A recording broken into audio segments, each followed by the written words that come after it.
What's the date today? I think it's the 4th. Hey, what's up, everybody? Welcome to the HollingsWorthless podcast. This will be for Wednesday, December 5th. I hope.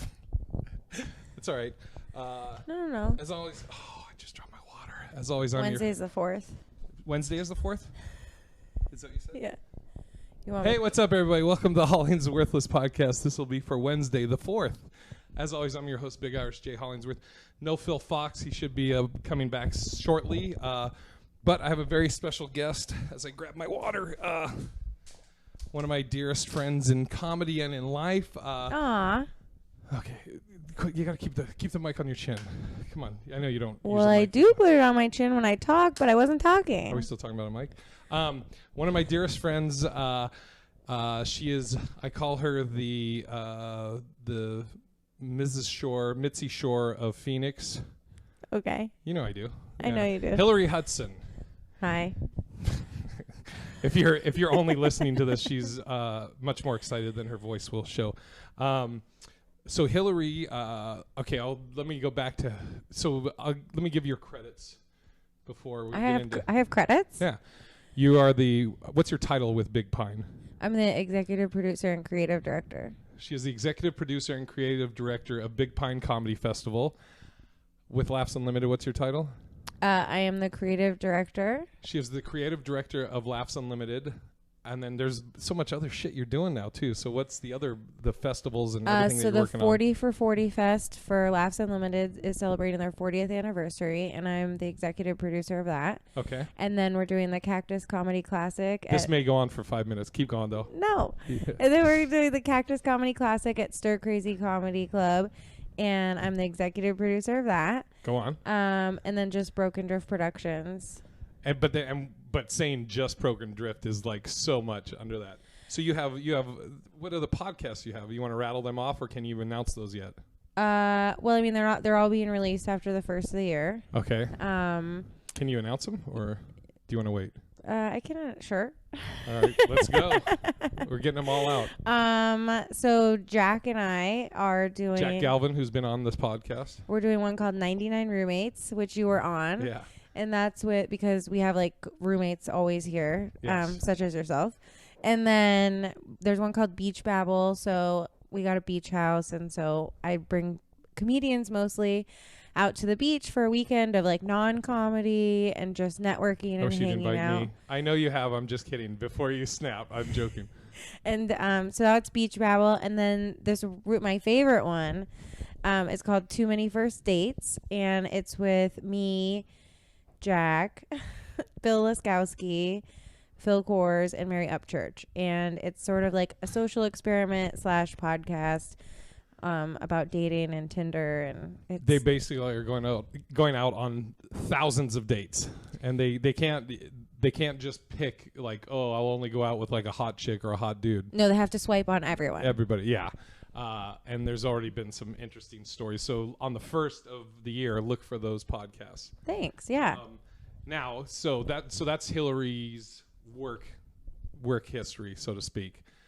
So I wanted to get into I forgot one. Oh yeah, go ahead. I'm helping Jack Jr. this year with NoHo Comedy Festival, and I'm running the daytime programming for that. So that's the panels, the podcasts, everything during the day. I'm on the road at Looney Bins. I'm at Looney Bins Comedy Club during that. You're gone all of May, right? Pretty much, yeah. Which, I mean, it's good that I'm working. I actually texted Jack. I was like, hey, I wish you the best with the festival. I said I'm on the road then, but I wish you the best. I know you're going to miss my event, too. Wait, what's your event now? The Cactus Comedy Classic. Oh, yeah. Excuse me. So we have a very important person here on the podcast, Hillary Hutson. I don't know about that, but thank you. So I first met you at House of Comedy. Jack brought you. Do you remember this? I remember this. Jack Galvin? Yeah. Do you remember this? I don't know. So Jack brought you to House of Comedy, and you used to help book that, right? I was the booker for a time. Another title. I think this is when you were the booker then, and I think this is 2 years ago, before Big Pine, 2 years ago, and Jack brought you, I think, to see me about offering me a headlining thing, and I think Jack either asked me to, or he mentioned that he loves the cheating whores bit. And he had mentioned that, like, I think he told me that he had told you, like, just wait, wait till the end or whatever. It's probably true. Yeah, but I think that was the first time I met you. That was the first time I met you. So I don't remember this at all. That's good. I knew about you from Casey. Oh, Casey. Casey from Stand Up Live has been mentoring me. He's the best. Yeah, and Casey Curtis, shout out. Yeah, thanks, Casey. And so we're having lunch every month, and he was just mentoring me a little bit, and he kept saying, like, you should really think about Big Irish J. You should really think about Big Irish J. And so I think, like, you were going to be there, or you were in town or something. So Jack must have brought me, because I was like, I don't know. Yeah. I don't know this guy. Yeah. And now you live here. Yeah. So let's get into that. So people that listen to the podcast or, know me or whatever, they know I've been out here in Arizona. Like, I'm bouncing back and forth between Arizona and LA.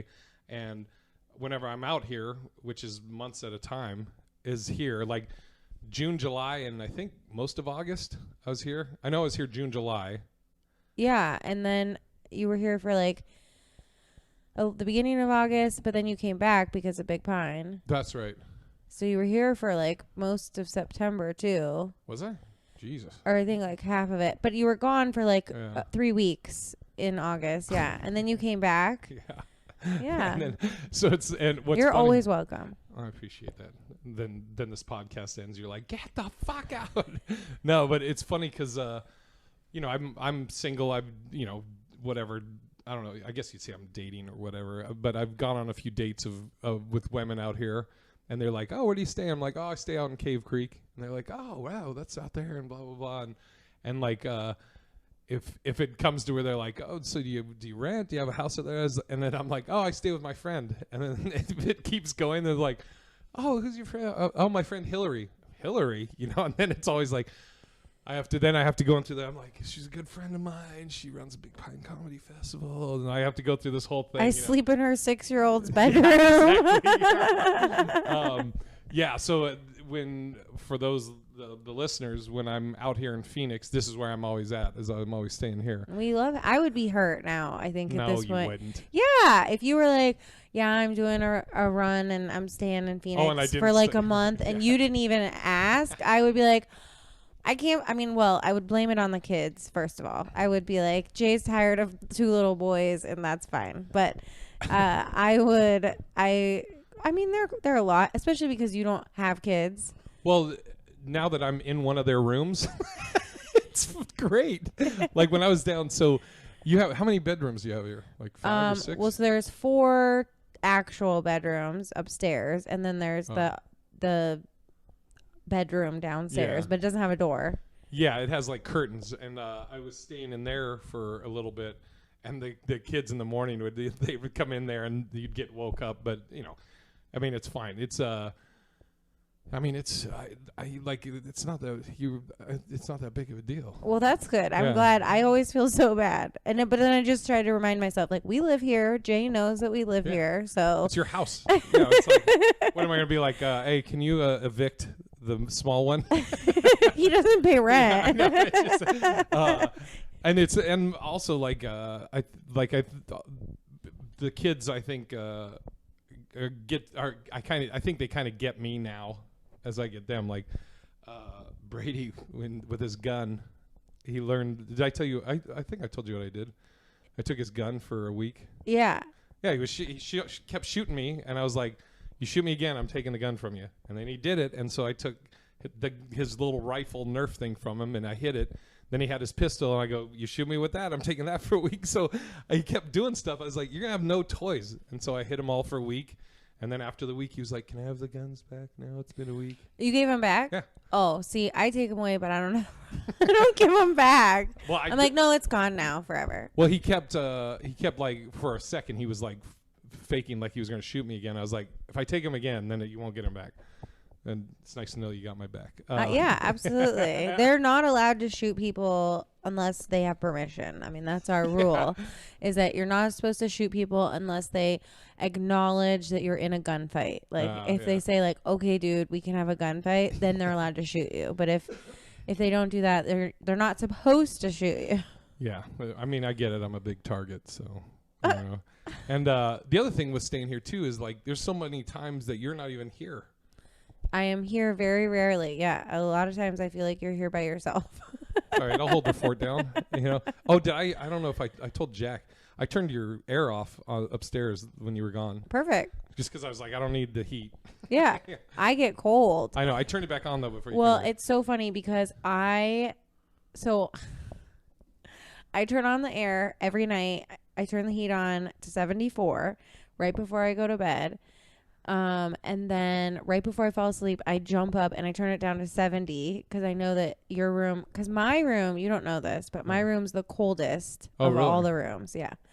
So I know that your room's warm. So I turn it all the way down. And then first thing when I get up in the morning, I turn it up to 74 because I have to like get the kids ready for school and whatever. And then as soon as it warms up, I turn it off. Don't worry about me. I turned the fan on because I'm like, we're sweating Jay out of that room. No. Don't worry. I'm telling you, I appreciate everything. So, I wanted to talk about how you got into. What were you doing before you got into comedy? So, Big Pine was your first. Was that your first foray into comedy? Then would have been the booking at House of Comedy. No. Oh, okay. All right. So before we get into your first thing in comedy, what were you doing? I was really sick. I have some autoimmune deficiencies. And I was really, really sick. I was running special events at our church. And it's my parents were one of the founding families. And the sweetest people. My parents? Yeah. They're not going to listen to this. You don't have to be. It's all right. And I'll tell you about my first experience with your parents when I didn't know it was your parents. And so I was running events at their church and helping with the youth group. And I left. Not on great terms. Right. And so Jack Galvin decided that he was going to try comedy. Gotcha. And you and so I'm sorry I keep interrupting you. Okay. I'm catching everybody up that's listening. So Jack Galvin has been on the podcast before. We did like a run through Canada and Boston, and you and Jack have been buddies since you were kids. Yeah, since high school. We grew up in our church youth group together. Gotcha. All right. Sorry. It's okay. So he decided he was going to start comedy, and he took a master's class. And the guy teaching it told him, if there's something you're not good at, you should find somebody who is and ask them to help you. And I was bedbound at the time. I mean, I got out of bed once or twice a week and not very often. So he asked me if I could help him with his social media because I could do it from home. And so I started just with social media. And I bought every book that Barnes & Noble had on comedy and social media. And I just read everything that I could, probably like 20 books. Damn. And then he just was doing comedy with Sydney Smith. Oh, yeah. And he gave him his first time on stage. And so we worked with him for a little while. And then somebody offered Jack a show. It was a heavy metal show. And it was a festival. Yeah. And they wanted comedians to do stage time in between the acts while they were. Yeah. Well, but I didn't know that at the time. And Jack didn't want to do it. And I had found a couple people that I really liked. Just from going to open mics and stuff with him. And so I was like, yeah, I have done events like this. I can do this. So we did. There's one in the summer and one in the winter. So we did 3 of them. The heavy metal things. Mm-hmm. By the way, what I think is hilarious is you not knowing, but in your head, you're like, I like these comics, so I'm giving them a great opportunity. But now like hard rock and stand up are probably not a good mix. The only saving grace is that the event was at Marquee Theater, and so to be able to do some stage time at Marquee Theater especially to the comedians. I wasn't asking headliners to come out and do 5 minutes. They were local at the time. They're not now, but at the time they were open mic comics. Right. Yeah. So it was fun. It was an important part of my career because I formed some really good relationships. One of the people that I asked to do it was Brian Kearley, who's now on my production team, and he's like my right-hand man at all the festivals and everything. And so he and I became friends through that event. So I still think, even though heavy metal and comedy don't mix, it was a good choice for me. And also being new for them. Right. Yeah. Well, and so the guy who ran that worked at a bar that was in Old Town Scottsdale, and they wanted to have comedy every month. And so he was so impressed from this comedy show at the heavy metal concert that he asked me if I wanted to start booking the show at the bar. And I was like, yeah, sure. So I, in like overnight, got this really cool venue. Yeah, I was producing a show in Scottsdale. And now, how long ago was this? This is what, 5 years ago? 4 years ago? This February will, I don't know. Okay. Yeah. So, well, this September will be the 6th Big Pine, and I was at the first one. Okay. So you were? I was one of the headliners there. Really? I stayed in the house with Billy O'Connor. Okay. That's when I met Billy for the first time. Was back when Ryan was running it. So Jack and I were just volunteering, and we ran the door at most of the venues. That's crazy. All right. Okay, so you're doing you got the Scottsdale gig. You're producing the Scottsdale gig. Mm-hmm. And then Jack applied to Big Pine. He didn't get in. We went up and volunteered anyway. And we were driving down the mountain, and I was like, Flagstaff's the perfect place to have a festival. Like, you could do so much more with that festival. How do I get Ryan to let me be more involved? How do I learn, and what do I need to do so that I can be a part of it? And now I run it. Yeah. Well, I want to get to how we got there. So, which also, by the way, I don't know if you ever pushed this or mentioned this. So, when you take submissions for Big Pine, and people, you can't let everybody in, or everybody doesn't get accepted or whatever, but you always say people can volunteer, and then you have like side shows and stuff where they can get time. What's interesting is you can say, I did it. Yes. Do you push that or mention that? Yeah, so we do mention Jack actually has never been accepted to Big Pine. That's hilarious. We volunteered the first 2 years, actually. He applied the first 2 years and didn't get in, and we volunteered, and at the second year is when Ryan was like, do you guys want this thing? And so, yeah, I absolutely believe that volunteering is like a real thing, and with Broken Drift and all of our things, we want to get everybody involved who wants to be involved. And that doesn't necessarily mean that you'll be a paid headliner. That doesn't necessarily mean that you'll be accepted as a submission. It just means that if you want to be involved, we want to know what you're good at, how you want to be involved, and we will do our best to make you a part of the team. Yes. So, and I'll plug, or we'll plug Big Pine when we get there. Okay, so that first year, you're driving back. You're like, how do you get more involved? Flagstaff's the best. Second year comes up. You're not at House of Comedy yet, right? No. You're still producing the Scottsdale show. Mm-hmm. Jack was hanging out at House of Comedy a lot. Okay. They were going through a transition of bookers, and he was trying to, get to know the one booker, and then they left, and that's when they brought in Matt Broom, and Matt Broom was the new booker. And so he was there all the time, and I really wasn't there that much. Okay. Until we took over Big Pine. Okay, so I guess we'll move forward. What, the third year now? The third year of it you took over? Well, the second one, during the second Big Pine, the first night of the festival, Ryan pulled Jack aside and said, I don't really want to do this anymore. Second year in, Jesus. And I had already gone to bed. Like, it was so glorious. I really didn't cherish the first 2 years of the festival enough because I was just a volunteer, so I would go. And at about 10 o'clock, I would gas out, and I would go home and go to bed, and Jack would stay and do the comedy thing and hang out with all the comedians, and I would get a great rest. Oh, yeah. And so Jack like the next morning when I woke up, he's like, "You're never gonna believe this." He's like, "But Ryan wants to give us Big Pine," and I was like, "Okay, like today?" Yeah. Wow. So yeah. That is crazy. So, how does something like that work? Where somebody has a festival, and then do they just go, "Okay, here's the keys to it," or how does that work? Like, do you have is it a contract sign or paperwork or a handshake deal, or is this something you can talk about, or what?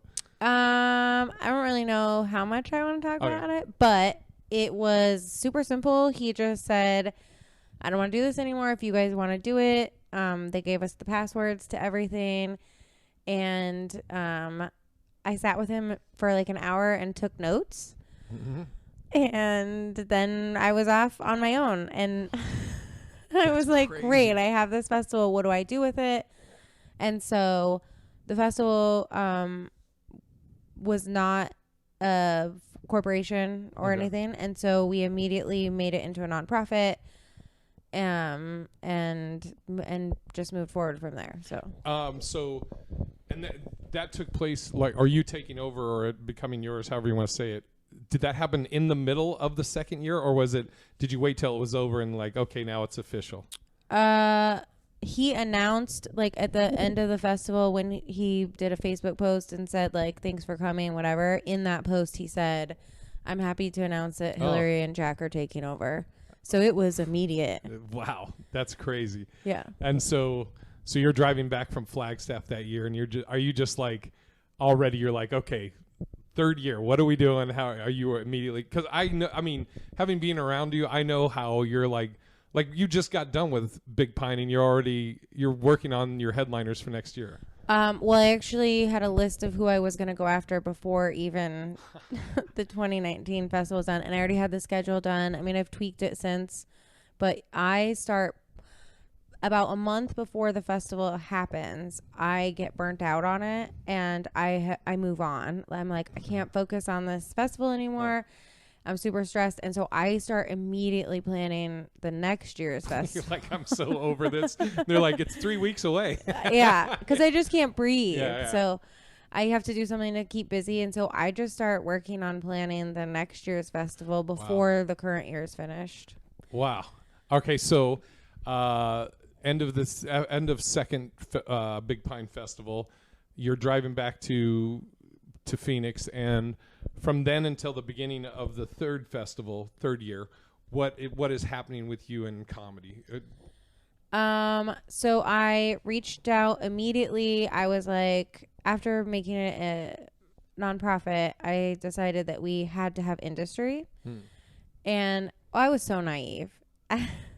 If I knew then what I knew now, I don't know that I would have so eagerly taken over the festival. But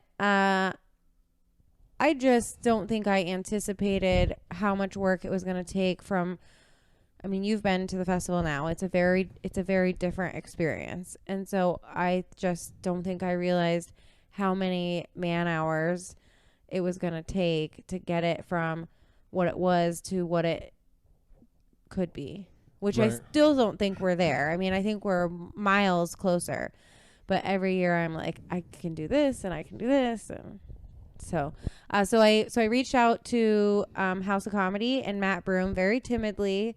I reached out to Matt Broom and I asked him to help me bring industry in and make some connections.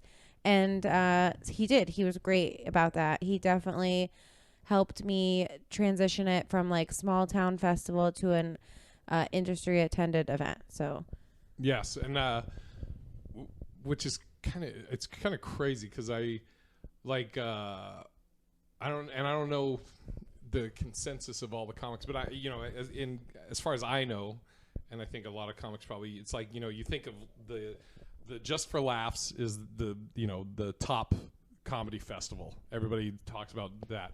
After that, Big Sky. A lot of people know Big Sky, and I now put Big Pine up with Big Sky as far as like, I mean, honestly, like with the industry and like how the comics are treated. I mean, I'm smiling for people who can't see. I mean, yeah. For people who can't see me, I'm grinning, and I'm not blowing smoke up your ass. I mean, I've told you this. I mean, because it's like there's a lot of festivals or festival/comedy competitions where, you have to, all of them you have to pay to submit, right? And then if you get accepted, okay, now you're accepted. I'd say 95% of them. Okay, cool. Now you're accepted to this. We'll just pick a city in Omaha, Nebraska. I don't even know if there's a festival there. I think there might be a Johnny Carson one, but I'm picking a city wherever you've been accepted to this festival in Omaha. Now you have to get your airfare out there.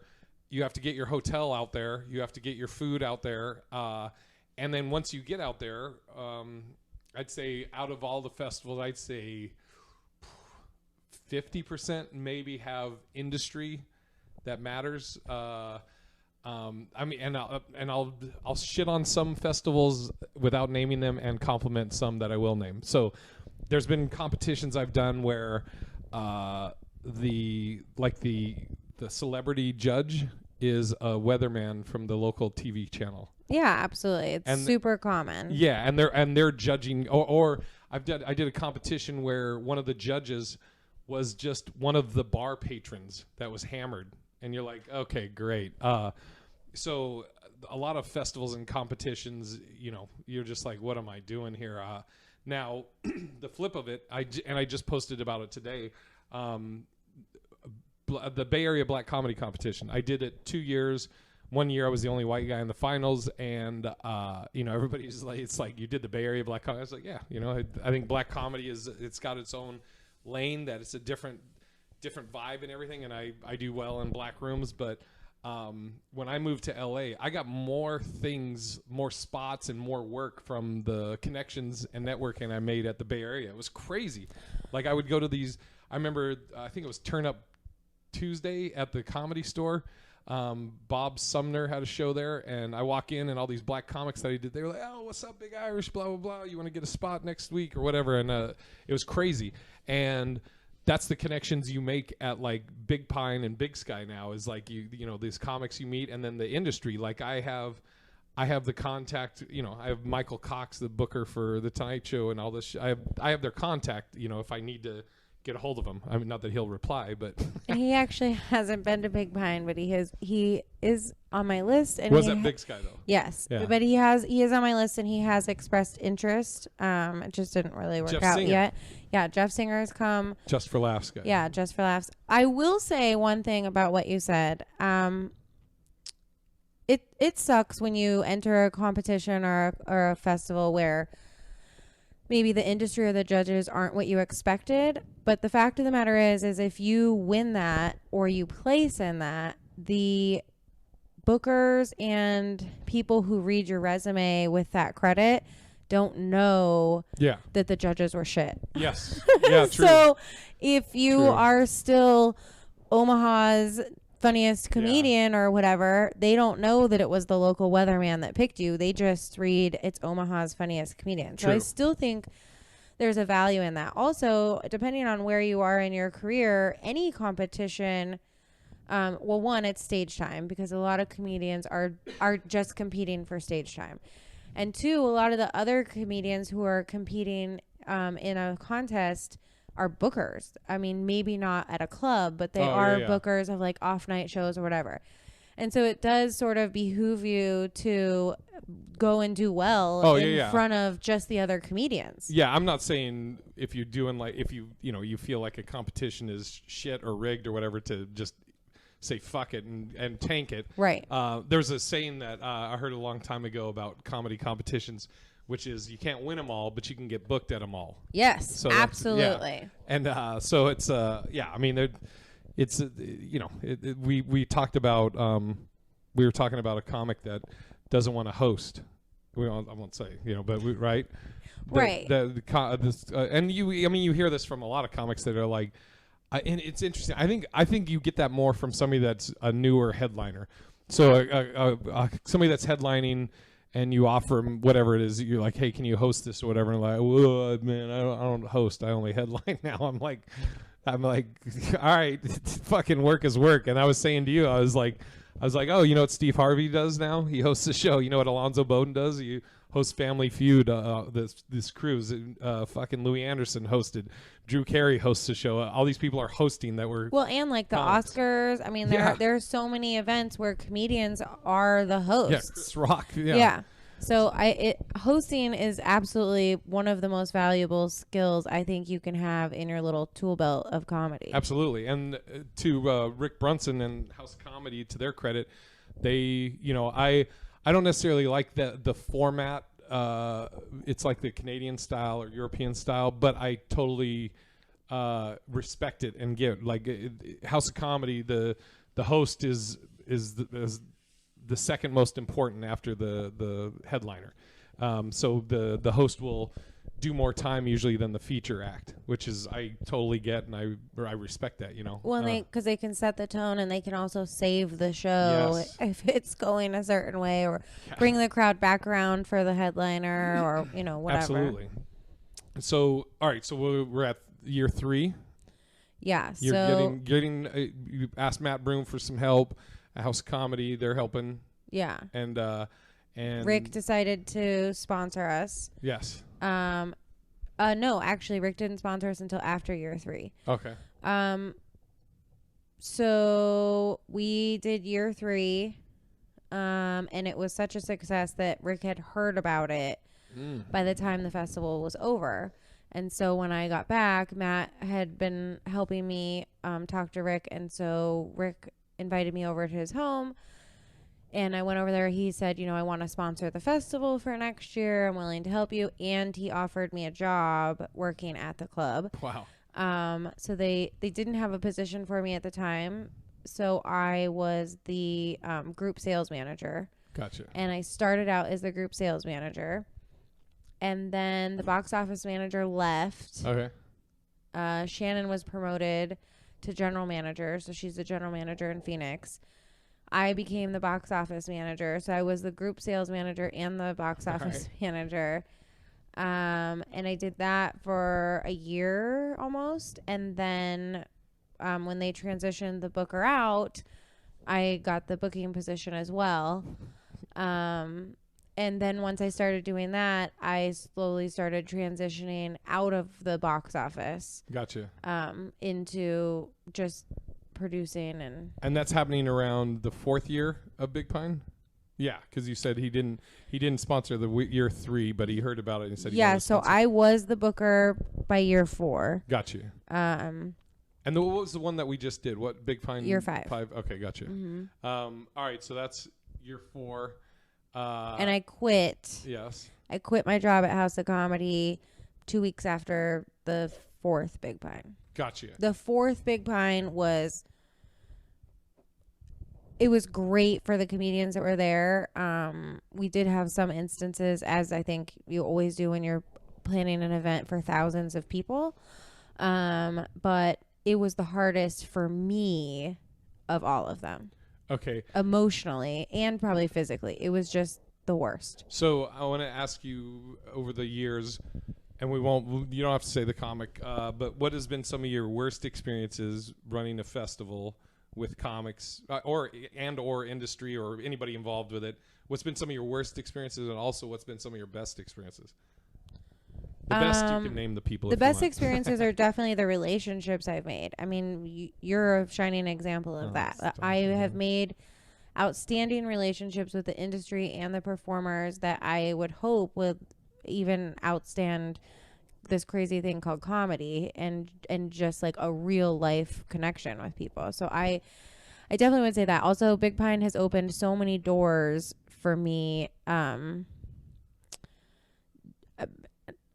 Not financial doors, but so many doors just in opportunities where I've had a chance to really be in the right place at the right time in front of the right people just because of Big Pine. So I'm like super grateful to the festival and everyone who volunteers and who's even been a part of it, and to Ryan for giving it to us. And and the worst experience, some of them. So I think the hardest thing for me,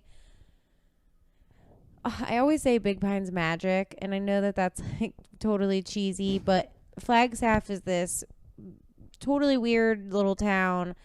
That's like a piece of history. Route 66 runs right through it, and the whole town's 100 years old. Most of our venues are over 100 years old, and it's just like this tiny little like moment in time. It's like originally like a lumber town and a railroad town, and so it's very unique, and and it's a lot of hippies and tree huggers and college kids. I was gonna say you got the college kids. Yeah, in there. so the population of I'm gonna butcher this, but the population of Flagstaff is like in the 20,000s or something, and then 40,000 more people show up for school. Right. So I mean, it just multiplies. So it's a really unique little place, and it's not always what people expect. And I think my least favorite thing is we get hundreds and hundreds of submissions of people who want to come, and who are angry with us when they don't get to come. I mean, every year it gets a little bit easier, but every year we get phone calls and hate emails from people who are like, I can't believe I didn't get in. This is bullshit. Or they're like talking about us behind closed doors to other comics who they don't think are going to tell us. Like, I know if you have talked shit about me in Phoenix comedy, I probably know about it, because I try very hard to be friends with as many people as I can. I try not to pick sides in things. And so people tell me when someone's talking about me. Right. So, and I think that's just comedy, but, so I take it a little bit personal, and I get a little bit offended when somebody comes to the festival and doesn't make the most out of it that they can, because there are so many other people that really would have given anything to come and to take advantage of that opportunity. And so you're wasting it. Yeah. I mean, it's just a shame. It's a shame that you spent money to fly out here or drive out here or whatever. You're spending 3 or 4 days with us, and you can't see the coolness of the experience and just like the other comics that are there and the industry that are there and the town. Like, the town's a really cool town to walk around and stuff. And it's just really too bad that you are like too caught up in whoever you think you are, right? That no one else cares about. Yeah, and can I say one other thing too? That's kind of piggybacking off that. So somebody gets into Big Pine, you pay their room and board. You put them up. Not technically. Okay. So technically, we provide accommodation discounts. We have never not paid for accommodations in full, but that all depends on how many donations come in. Gotcha. So because we are a nonprofit, we collect donations, and our first thing that we work on is accommodations. Gotcha. But we don't technically provide free accommodations. Gotcha. I understand. But we have never not. Yeah. Yeah. Well, what I was going to say is, it's like, I know one year that some comics were bitching about their free room, the room they didn't pay for, however you want to say it. And I'm like, bro, I'm like, unless this is the first time you've ever done a festival, you have no idea how festivals work. There's literally handful of festivals that do that provide a place for you to lay your head. It's very expensive. Yeah, I know. And I'm like, the rooms are I'll tell you, the rooms are $159 a night. It's like 3 nights. Well, last year it was 5. Dude. So, I mean, it's very expensive. And when the first year, because Ryan did also provide free accommodations, the comedians were staying, and I love it, but at the Grand Canyon Hostel and the Motel de Beau, which is now where our production staff stays. But it's a hostel. We sleep in bunk beds. Yeah. And so the comedians all stayed there the first year and second year of the festival. And then I was in some mansion. I don't know. Well, you were lucky. Ryan, me and Billy and I forget who else. I know it was me and Billy and Ryan and maybe somebody else. Maybe because I was headlining one of the shows. I don't know.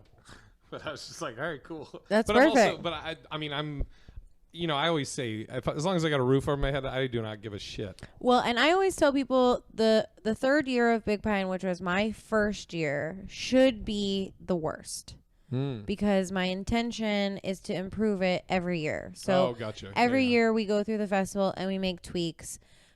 We get better deals on accommodations. The local venues get to know us better and they offer more things for the comedians. The festival grows and so more industry wants to come. And so hopefully every year is better than the next, or at least equally as good as the last. Now, do you ever, I mean, I know like leading up to the festival, I'd say about a week or 2 weeks before, a month out of the festival, I'll ask you how you're doing. And then about a month out, I know to just not ask you about it. I can't breathe for about 4 weeks. So do you ever worry about like you're going to get to the point where you throw up your hands and do a Ryan, so to speak, where you're just like, I can't do this anymore? I think about it more times than you would think. I don't know if I no, because I totally can see it, especially I like think I about said, it that, often. especially that month to 2 months leading up to it, because I've been here and I see, you know, your living room is sprawled out with like the gift bag and organizing everything, and I look at it and I'm like, God bless you. I am like, Jesus. And what's funny is like, maybe that's why I get so annoyed at like comics, because I see the behind the scenes shit, and like I think people will take it for granted, but I mean, any comic that's produced a show, just a fucking one show with like 4 comics, and know the stress from that. Now imagine a fucking festival, you know? Right, yeah. Idiots. But so you do have those where you were like, I don't know if I can do this? Yeah. Well, I mean, to be completely honest, I don't. Is this an exclusive? No. Yeah. I mean, comedy. I love comedy, and the only reason why I do comedy is because I love it. And when I don't love it anymore, I'm not going to do it. It doesn't pay my bills. Right. Regardless of what people think, comedy pays 0 bills in this household. Yeah. I have little boys and a daughter. I have, a family. I have all of these things.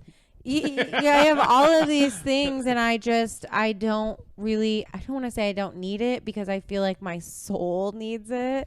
But I could just walk away and be a normal person. Yeah. I could just go be a civilian and go about my business, and I believe in time I would pick up another thing and I would do that. So I definitely toy with the idea all the time, especially because my parents don't love comedy. They're not big fans of what I do. So I would say it's a constant battle of staying in comedy or not staying in comedy. And now I'm not like, there's all these comedians that say like, I'm quitting, I'm taking time off. I've never gone so far as to say that. I know myself in my head where I'm like, it's just a bad day. Yeah. Like tomorrow you'll wake up and you'll be refreshed. And I do. And there's always someone, you or Mary Upchurch or someone will reach out and I'll be like, okay, this is why I do this and it's fine. I'm just going to keep going. But yeah, I hate it and love it at the same time. Well, speaking of your parents, I'll say really quick my first interaction with them. Yeah. You know about this? It was a big mine. Yeah. And I'm trying to remember whose podcast it was. I think it was just one of the panels. Or was it a podcast? Maybe it was. I remember having a microphone, though, so it might have. Well, whatever it was, the question was asked to me, what's my favorite word? Do you know this? Yeah, you said cunt. Yeah. Mimi, my mom, she goes by Mimi. I love her. Your dad loved it. She's the most conservative. Yeah. I mean, lady. Yeah, she's so sweet and she's just super innocent. I can't express to you enough how innocent this woman is. I mean, she likes a margarita, but beyond that, she's just very, now, I can very see them, innocent. Like if you're watching this video, they're about the distance from the camera to me, and I could see them. I just thought it was this older couple in the audience, and I was like, whoever asked me, they were like, "What's your favorite word?" And I was like, "I think it's probably cunt." And they were like, "What?" I was like, "Yeah, like like I think of it like in the Irish term, like you fucking cunt or whatever, whatever." And then I even referenced, I was like, "I'm so sorry, blah blah blah." But then your dad, I think, said something to me like, I saw him later and he was like, "What's up, you cunt?" or something like that. My mom probably did not hear him say that. And then I found out, I don't know when I found out, but then when I found out that was your parents, I was like, oh my God. She talks about you often. I love her. And the first thing she tells everyone when she talks about you is, I really love him. He's so nice, but I wish he'd watch his mouth. And that's what she says all the time. I think that's what everybody says. He's so nice, but I just wish he'd watch his mouth, because she just really, yeah. I love her. Yeah. I hope so. My mom is the most caring, most loving. She would do anything for anyone ever. No questions asked. Like I always say, if the apocalypse comes and you're not sure if you missed it, if you go to my mom's house, you'll just find a pile of clothes, because she's one of the ones that is, if you believe in heaven, she's going. Yeah. She'll be one of the only ones that actually goes. I'm not sure. I'll probably still be here, but she's going. I mean, she is the nicest, really, really nice. She reminds me of my grandmother. Like about what I used to say about my grandmother is I used to say, she'll give you the shirt off her back and ask you if you want her pants too. Mm-hmm. You know, that's the way I explain it. But yeah, that was my first interaction with Hillary's parents. She does love you, but she does. I know. She does. I love her too. Not want you to swear. I just wish she would learn to swear a little. She says shit. So she worked at a I'm gonna a cow something. Okay. She worked in the a cowl? Cows, oh, like cattle, with steers, gotcha, like cattle and steer and whatever, in that industry for a while. And so she says shit. Cow shit and shit like well, that. she just says shit a lot. And she'll say like, oh, I should stop saying that. And I'm like, don't listen. My grandmother used to say, oh, Hector. She'd say, oh, Hector. And I'm like, who the fuck is Hector, you know? Or she'd say, did she used to say fiddlesticks? Oh, fiddlesticks. I love that. Oh, fiddlesticks. So my mom's least favorite word is fuck. She hates over cunt. Well, I mean, I don't know that I don't feel like that's a typical swear word in like the arsenal of swear words. So, but she will tell you, I just hate that word, the F word. She just hates it, and I say it pretty frequently. So yeah, so do I. But, you know, I try not to around her, but I don't around her now. Really? Unless I'm on stage. Really? Oh yeah, I don't swear around your mom. That's like if so we're nice here, of you. If we're here, I'm not like, hey, what the fuck's up, Mimi? What's up, you cunt? That's so nice of you, Jay. Well, no, I mean, she would love you either way. Yeah, no, I don't swear when around Mimi. I say it's going into my grandparents' mode. You know, like I wouldn't swear. Well, they are grandparents. Yeah. They're in their 70s. Yeah, that's crazy. I'm like 20 some years away from. That's so crazy. Don't do the math. I don't want to know. Oh, God. So you just completed your 5th year of Big Pine. So in the last year, it's been in the last year, you completed the 5th year of Big Pine. You become what was the title with Laughs Unlimited in Sacramento? Well, I'm an investor. And I'm the creative director. So my technical title is the creative director, because I didn't want to just invest. I felt like that was the easy way out. Right. And so I wanted to really help and make a difference and try to, I really like the creative stuff. So I wanted to try to do some things there that they weren't doing. So. Which is such I mean, I think I told you this too. I love that pairing of, so people have heard me talk on the podcast before about Jen at Laughs Unlimited. There's a small group of bookers / managers of clubs that I always mention that I love. Casey's one of them. Casey Courier. I like Rick. I fucking love Rick. Little fuck. I just saw him for his birthday when he was here, and I walked up. He's like, "What are you doing here?" I was like, "I had to pay my respects to the Godfather." And Tammy's great. Jen. I always mention Jen, and I always mention Cott.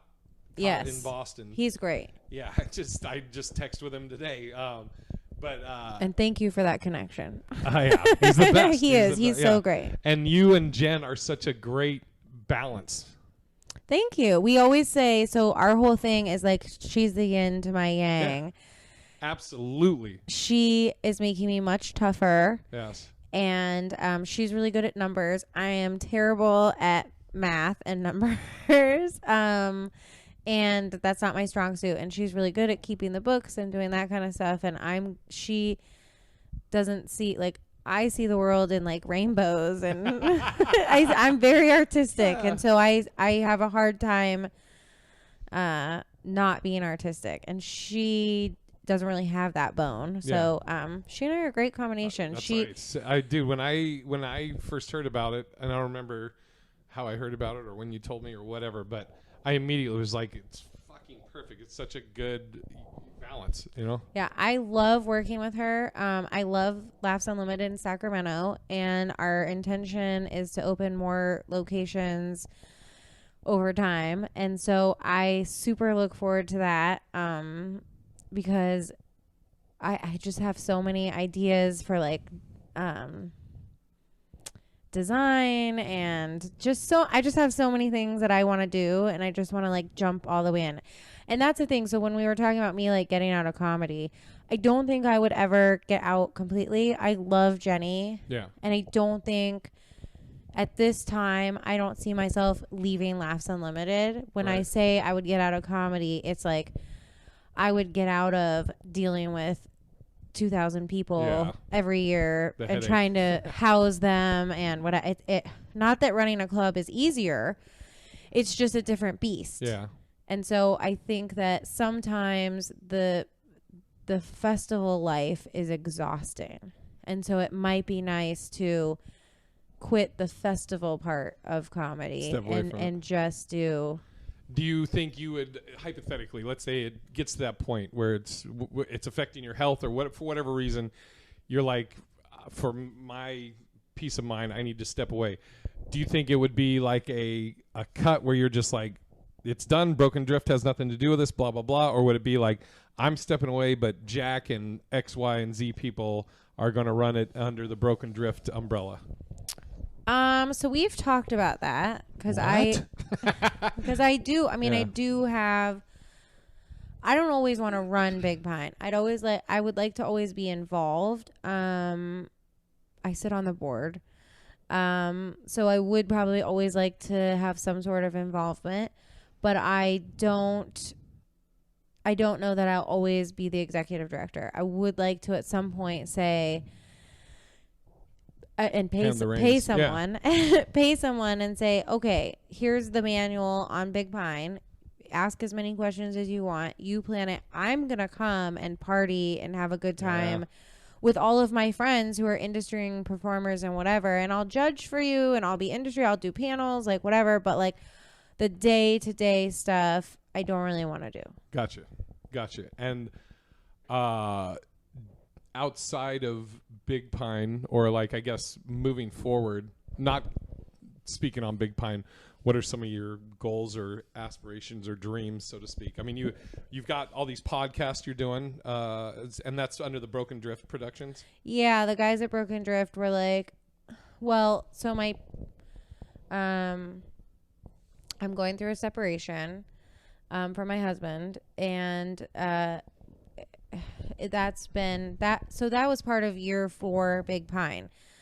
My husband moved out in August, and Big Pine's in September. And also in August, my youngest son was having some health problems, major health problems. And so I was dealing with all of that and the festival, plus all the festival stuff. So I think that definitely contributed to that being my least favorite year. Yeah.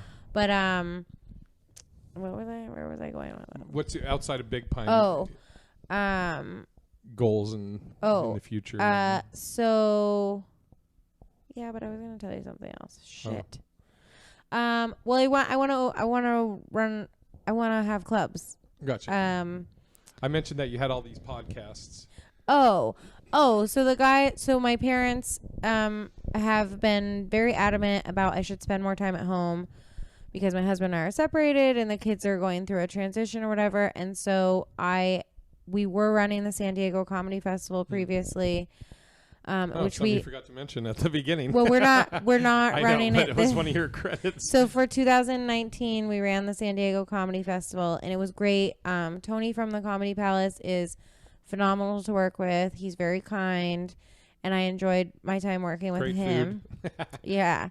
And it was fun. It was a learning experience. Our team as a production team really We went as a skeleton crew, and we really hunkered down and worked very hard for that. So, I was spending lots of time away because last year I went to a lot of festivals. So planning a festival is not just enough. You also have to like go to other festivals. I have to meet the industry. As hard as it is for you to email a booker and say, hey, I'd love to do your club.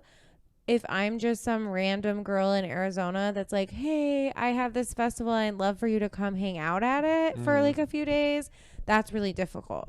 But if I can get in front of them and have a few conversations with them, whatever, it's much easier. Ryan Cott is a perfect example. I don't think if I had just cold emailed him, he would have come to the festival. I mean, I could have put in a word. Well, yeah, and you did put in a word. But I mean, I really think that like going to Boston and being around him for multiple days and spending time with him is beneficial. Yeah. And so I just was traveling so much. And so this year I am taking a step back, although I'm running all these events, but But you're doing it here from home base. Yeah, I'm doing it here from home. And so that's where the podcasting came in, is me spending more time at home with my kids and still being involved in comedy and creating content and whatever. So. And all right, here we go. We'll go with the last question here. How would you, and then we got to do a worthless of the week. Oh, you didn't even ask the hard things that I thought you were going to ask. This is great. Go ahead. I don't know. Just ask. Now I'm. No, it's fine. Just ask your last question. Oh, Jesus. Now I think I forgot my question. What would your response be if one of your sons or your daughter was like, I want to be a comedian? Brady would be a great comedian. Absolutely. He likes the spotlight. He has ADHD. He has OCD. He has sensory processing disorder. So he has all the little things that are like. Yeah. Thanks. Well, I mean, comedians. And Brady would be a great comedian. Brax is super quiet, and Kylie is even more quiet. So I would support it. I would want them to go to college. Yeah. I would want them to go to college and do comedy while pursuing college. I would encourage them to get into it earlier than I did, although that's hard. I guess sometimes you don't know, but I wouldn't be surprised if one of them wanted to do comedy. I mean, they are around comics 24/7. Comics are here 24/7. Which it could be crazy. Like, I mean, if you extrapolate out, and like how I always say, you're the Mitzi Shore of Phoenix. Like, he could be like the Pauly Shore. Like, he grew up, whatever happens with any of us, he could be like, yeah, I remember growing up, I'm around Phil or Jack or, whatever. I hope that they are like that someday. I hope that all of these, because our home, for people who don't know, I have an open door policy. And I mean, today there were 5 plus the 2 that live here. There were 7 different comedians plus me in this house at one point or another throughout the day. And that's a typical Tuesday for me. So, I mean, I hope that everyone succeeds and does really well, and that my kids grow up being like, yeah, Uncle so-and-so is, All right, I have one more question. What was the hard question you thought I was going to ask? No. Well, you said you were going to ask me about some of the issues I've had with people in comedy. Yeah, well, I mean, I asked you, like, what's some of the headaches? What did you not answer? You kind of answered it. You just answered it in a general. You didn't give a. Yeah. Do you want to give one of the examples? No, I would say. Give a specific person example of a bad and a specific person example of something good. Like, this comic was great. They did blah blah blah, and this comic. Why I don't. You don't have to say names. Well, I don't know about that, but I would say that you're gonna be so mad that I'm saying this, but I would say that being a female in the comedy industry is very different than being a male in the comedy industry. Why would I be mad at that? And even more so being a female who doesn't do comedy, because I've never gotten on stage. I have stage fright. I've never gotten on stage and done comedy. Being a female in comedy who doesn't do comedy is very difficult. For starters, people don't know who you are and they don't care. until it's like I have gone to festivals as industry and not had my badge for some reason, and people won't talk to me. Oh man. And then I take my badge out of my purse and I put it on, and the same people like all of a sudden want to be my best friends. And I think that's true of probably all industry, but I think it's more true of females. I hang out with a lot of big dudes, and so I'm just like this little 5'4" person that like gets lost in the shuffle. And I think that you're also not like boisterous, you know. No. Yeah. I as much anxiety as comedians have about if people like them or not, I have at least that much. So, I mean, I had a comedian one time say like, well, you don't talk to me, so I just thought you didn't like me. And I said, well, That's what I thought. You don't talk to me. Yeah. And he's like, well, why would I come talk to you? Well, why would I come talk to you? I'm just as afraid of you as like, you are of first? me. So, I would say one of the things, and I think it's the thing that I get most frustrated about in comedy, is there is a generation of male comedians that are older than I am. I'm 38. That are older than I am, that have been doing this for a very long time and probably aren't where they thought they would be in their careers, or were and then now aren't. Gotcha. Or, you know, because comedy is ever changing. You could be a headliner today and a guest spot tomorrow. Yeah. So I have had some sort of difficulty with that generation of my generation, but not with you. Yeah. You and I are like thick as thieves, and we've always, I mean, we immediately bonded. And I would say Matt Broom is also of that generation, and he and I are very close friends. So I don't think that it's... Were you about to say somebody else and then you stopped yourself? No, I just was thinking that he probably doesn't want me to say how old he is. Fucking, he's old. Who cares? He just had his birthday show. I know, but I don't think he tells people how old he is. What is he, 45? I'm not going to 48? say that. He's 52 years old. Matt just turned 52 years old. Who cares? No, but so there are definitely comedians in that bracket that I have bonded with and I'm friends with and I trust. But the comedians that I have had any issue with ever in all of comedy are from that older than me male generation who've been doing comedy for 12 or more years. Well, I know somebody that was younger than you that just recently you had a little drama with, but I know. That was my fault. No, well, it wasn't my fault. No, I could have just kept scrolling through Facebook and ignored it. No, I'm not talking about that. That's a totally different one. So maybe there's multiple that you do. I'm talking about yeah. Well, I mean that's a 20-year-old thing. I mean that's not a they don't respect me thing.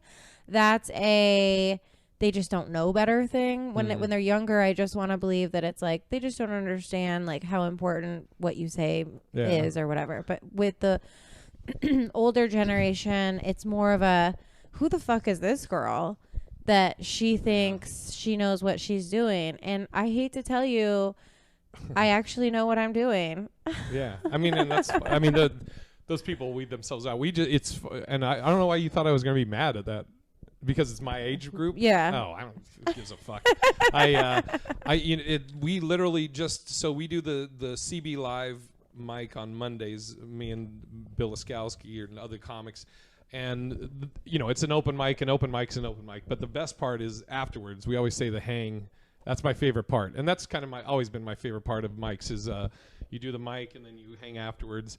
And then like tomorrow, I told Bill he's hosting a House of Comedy's open mic, so I was like, I'm coming up. I'm gonna do a spot and then hang afterwards. But we hung out afterwards, and excuse me, I won't say the comic's name, but there's one of the guys. He's a newer comic and he produces a show. And there was a female comic, a local female comic that was going to be doing his show, and she's great, and she's pretty new. I think she's maybe a year in, and she backed out of the show because they were in a group chat, and one of the people in the group chat made her feel uncomfortable. Mm-hmm. So she told this producer / comic, newer comic, hey, I don't want to do the show. The guy's making me feel a little uncomfortable. I'm sorry. And she gave him enough time. But this guy, this dumb young comic producer, went on Facebook and wrote this big rant. Like the way we found out about this is because he put a rant on Facebook about like, if you cancel with me and go don't do another show and blah, blah, blah. And we were like, what was that all about? So when we started digging deeper, it all came down to she canceled because this other comic was being a fucking scumbag. And so we had to tell him, we were like, all of it. And it was, it wasn't just me. Me, Casey, Sydney, all of us were like, bro, you gotta, dude, she was in the right. You're in the wrong. You should apologize to her for being like that. And, yeah, I mean, I totally get that. It's fucking, I mean, that's one thing I pride myself on is I knock on wood. I mean, no one's ever said it to me, but I go out of my way to try not to be creepy to female You were not. comics. You were one of the comics that I've always felt like. I always take someone with me. One of the guys from my production team. I very rarely meet with comedians solo. Oh yeah. Or industry. I just don't. Yeah. And really, I don't know if you know this, but a lot of times, and our venues too. When we first meet someone, a lot of times we are dealing with, again, the older male generation. And so they will talk to the guy that I bring with me instead of me. Like we went recently, we are thinking about doing some other events. And so we went and had a meeting with some people about an event that they wanted to do. And they only addressed the guys that I was with, and the guys really don't know any of the details behind planning Big Pine. Right. Or I give them tasks, but they don't know like the whole big picture. And so they just kept referring back to me. And it usually takes about 50% of our meeting before they just start addressing me because they realize that like, oh, well, she's the one with the answers. Do you think it's them having that old school mentality or whatever, or is it, and I don't know, or is it that they know this guy as a comic, kind of as a peer, so like they're more comfortable addressing through them? I think it's probably a combination. And it's also the fact that I'm pretty timid and I don't probably assert myself. Jenny is helping me with that. Jenny's helping me stand my ground a little bit. And so I'm so grateful to her for teaching me how to say no to people. But what I was going to say is you're one of the only comedians that I would ever just hang out with without like a buffer. Oh yeah. Because I have never known you to be handsy. A lot of people are handsy. Like that guy on Survivor. Yes. Oh my gosh. Was there more shit that came out? Okay, we'll talk about it afterwards. I'm so mad. I'm so we'll talk mad. about it afterwards. Okay. I don't want to get you on a Survivor tangent. I mean, that's my worthless of the week. Okay, perfect. That girl okay, on well, Survivor. Hold on. Okay. We'll get to it. So that's one thing. I mean, when I came up, I don't remember where. It might have been at a festival or somewhere, but I remember this specifically. I was maybe a year or 2 year in, and I remember somebody that I looked as like, oh, this is somebody I should be listening to, said as a booker or a manager, they were saying, we noticed, like what the comics do off stage. Mm-hmm. Like, do you get off stage and then you go to the bar and you start drinking, or you go to the bar, or you are trying to sleep with the staff or another comic, or do we see the guy that's at the door thanking each person that came through, handing out business cards, follow me on this? And he's like, we notice all that shit. And I mean, I was a year or 2 years in, and I also, maybe because I'm older, that I just don't give a fuck about getting laid, but that's never been my thing. And I always say, like, I don't, for me to date a comic, it would just because of how society is now and everything. I've said this on the podcast. A girl would literally have to say, Jay, I want to go out with you, and please, let's go out. Right. I've had girls that I'm like, that I think are attractive, that I'm like, I definitely feel like this girl is flirting with me, but I just won't pursue it because I'm like, I don't want to come off as creepy, or because if I'm wrong, and then I don't want them to be like, oh, you just think that blah blah blah. So I pride myself on that. I've never tried to hit on a girl or whatever. We hired security for me our second year, the fourth year of Big Pine. This year we didn't. This year the guys decided instead of paying someone, just one of them would always be with me. But I have had instances where like a comedian will pull me aside at the festival and want to talk to me about the festival, and all of a sudden like their hands on my thigh, Jesus. and I'm just sitting there and I'm like, okay, and I like try to stand. It's just, it can be very uncomfortable. People don't necessarily always understand their bubble, and people confuse me being friendly. I'm friendly. Once you get to know me, I'm very friendly. I'm very bubbly. I'm always smiling, happy. And a lot of people confuse that with, oh, she's flirting with me. And it's like, no, I just am like not like this to everyone. I would probably, oh God, I'd probably be enraged. Because I told you, like, I see you as like a sister. So if I saw somebody fucking handsy with you, I'd be like, what the fuck? Yeah, I mean, and it happens more often than you would think. And for the record, I think it is very hard for women in female comics in comedy, especially if they're not pretty. All right, so what is your? Well, this relates to the my worthless of the week. Yes. Because okay. I love it. You know, it's funny. I love it. You're doing a worthless because I'm going to do a worthy of the week. But let me hear your worthless. Mine is this girl on Survivor. Yes. Which Hillary sucked me in off of one episode last night. Because I was yelling at the TV. I was literally, it was midnight, and I was standing up yelling at the TV. I was so mad. So sexual abuse and sexual assault is a very real thing. We obviously all know that because of like the Me Too movement and whatever. And I do believe that there are people who don't realize that they're making other people uncomfortable. Absolutely. I also believe that there are, unfortunately, people out there who cry wolf and who make it very difficult for sexual abuse victims or survivors to come forward or to feel comfortable saying anything. And that's terrible. It is a difficult thing to talk about, and it's definitely, people are more freely talking about it now, but I mean, that has not always been the case. Right. I was sexually abused when I was a kid, and we moved. That was the, I mean, because it just wasn't a thing. It just wasn't so freely and easily confronted in the 80s and 90s. It just wasn't. So there's this man on Survivor who's a little handsy. Now, I don't know that it's intentional. It probably is not intentional because of his age, and he works in the entertainment industry apparently. Like, it's just, you know, it's a thing. And he said on the episode, like, I apologize if I did that. Anyway, there's this group of females, and I feel as though some of them used that as strategic gameplay to manipulate other players and advance themselves in the game. And this one older woman really went to bat for these girls, these 20-something girls, and took a stand for them, turned on her alliance, like went and talked to the guy, confronted him, and then... And he had talked to the girls, and they were like, no, we're good. We don't have anything. And I get that. Like, maybe these girls are at home and are like, I felt uncomfortable because he confronted me. I mean, I don't know what they are thinking or whatever. And obviously, there's a huge thing in editing. But I have never really yelled at the TV before because it just paints such a bad picture for women who actually need someone to listen to them. Yeah. And, you know, this lady who stood up for them might in the future think twice about standing up for someone else because of this situation.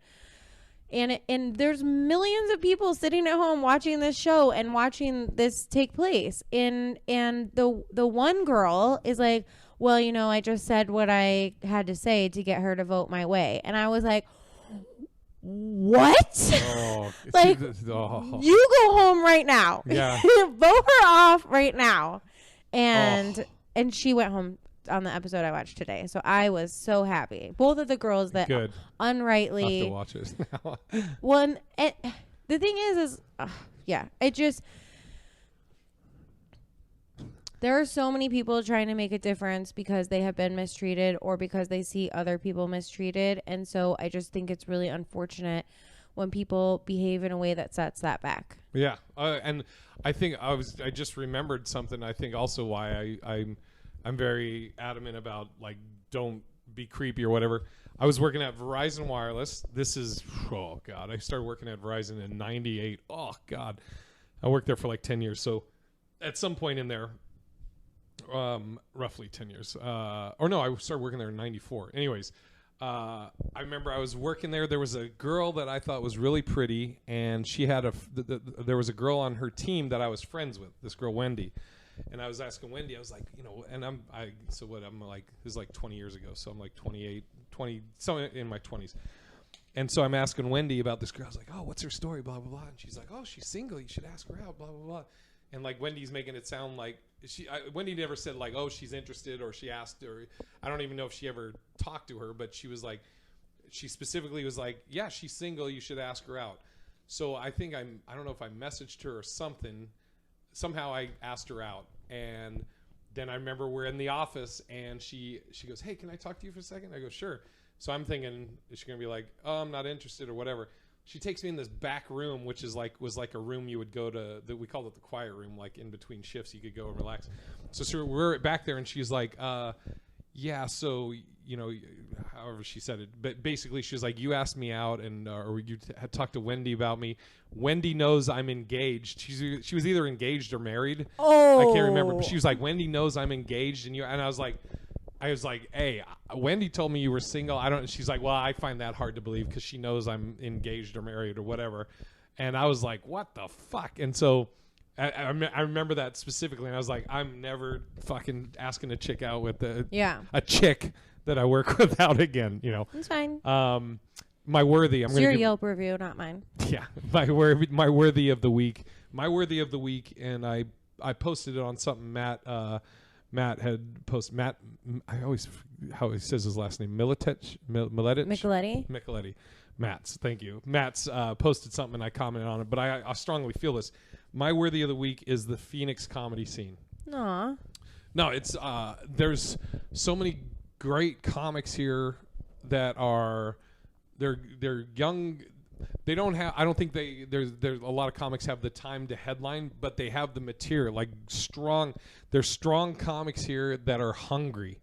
I just did Mike Turner's show at Genuine, and I was like, I got this new joke I want to work, and I'm talking to Mike Enders about it. Mike gives me a tag, and I'm closing out the show, and Mike goes up.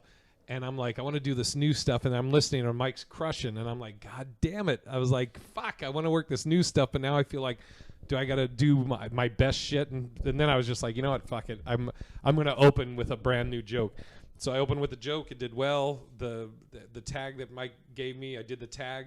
Did great. And I said from the stage, after I did his tag, I was like, Mike, are you still in the room? He's like, yeah, right here. I was like, good one, or a good call, or good tag, or whatever. I was like, that was from Mike. So, and that, it's not just Mike. There's so many good comics here, and I don't want to name them all off because we'll be here all night. But that's my. It's a great community here. I like that one. I think that's a really my worthy good of the one. week. I mean, like I said, the hanging out after the open mic. So. When I was in Boston, I used to do Tavern at the End of the World. My buddy Scotty Lombardo's mic, and hanging out afterwards was the best part. And then in Seattle, we used to do the Underground, and then Tacoma Comedy Club opened up, and then we had our booth at Tacoma Comedy Club, and all the comics would be there. And I look at CB Live's open mic. The hang afterwards is great, and I'm hoping tomorrow at House of Comedy will be the same. Well, I actually am planning to go with you to one of the Monday night open mics. Sweet. I got permission to attend, so I'm super. Permission.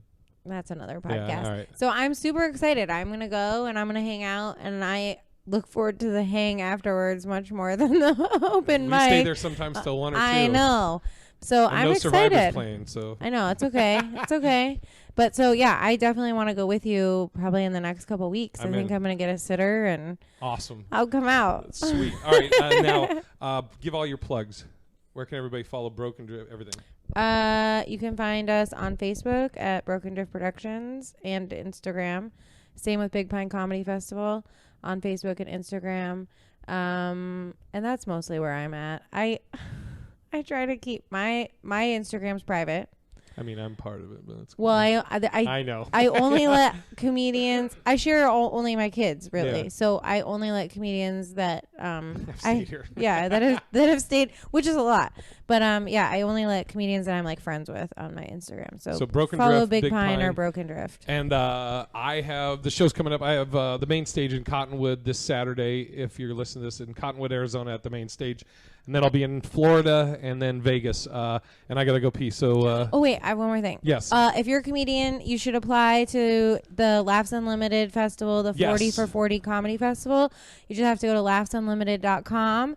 And also, you should apply to the Cactus Comedy Classic, which is in Glendale, Arizona. We're giving away $1,000. And yeah, you should definitely come. I'll be there. And the NoHo Comedy Festival. Yeah, the NoHo. And the Bay Area Black Comedy Competition. Yeah, and NoHo's giving away $1,000 too this year. So awesome. Thank you, Hillary. Thank I gotta you. go pee. Okay.